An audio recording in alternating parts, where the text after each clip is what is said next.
శనగపిండి అండ్ మిర్చితో బజ్జీలే కాదు, ఆ కాంబినేషన్తో కర్రీ కూడా ట్రై చేయొచ్చు. మరి అది ఎలా చేయాలో చూపిస్తాను, చూసేయండి. ఫస్ట్ అయితే కారం లేని మిర్చి మనకి తెలుస్తాయి కదా, అవి తీసుకొని మంచిగా వాష్ చేసుకుని మధ్యలో ఇలా నాటు పెట్టుకోవాలి. పెట్టుకున్న తర్వాత అందులో ఉన్న గింజలన్నీ తీసేయాలి.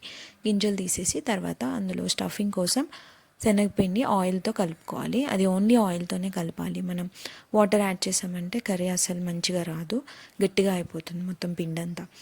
సో ఇలా ఆయిల్తో కలిపేసిన తర్వాత ఆ మిర్చిలో ఇది స్టఫ్ చేసేసుకోవాలి. అలా అన్ని మిర్చి కట్ చేసుకున్న మిర్చి అన్నీ స్టఫ్ చేసేసుకోవాలి. ఇలా స్టఫ్ చేసిన మిర్చిని స్టవ్ మీద ప్యాన్ పెట్టి ఆయిల్ వేడి చేసుకొని అందులో వేసి ఫ్రై చేసేసుకోవాలి. నాకు మా చెల్లికి కర్రీ అంటే చాలా ఇష్టం. మా మమ్మీ చాలా బాగా చేస్తుంది. వెళ్ళినప్పుడల్లా చేసి పెట్టమని అడుగుతాం అనమాట.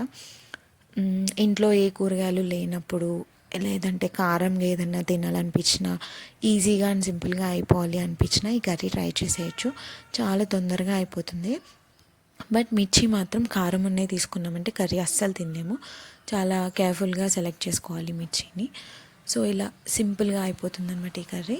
ఇది వైట్ రైస్లోకి అయితే చాలా బాగుంటుంది. ఒకసారి మీరు కూడా ట్రై చేసేయండి.